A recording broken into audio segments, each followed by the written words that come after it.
Do you want to know how I make these glowing watermarks? Let me show you real quick. After completing your edit, throw that in After Effects.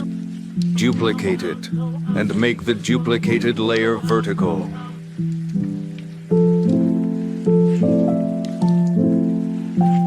Now write your name. You can choose any font style you like.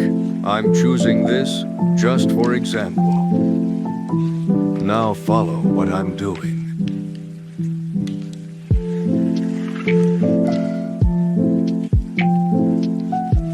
Recompose the duplicated and the text layer.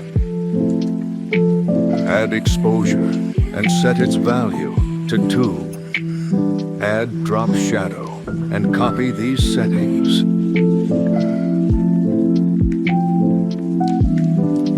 Add glow and set the radius to 35.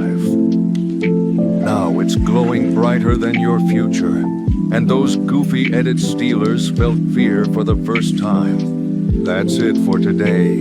Tell me, what should I make next? Till then, take care.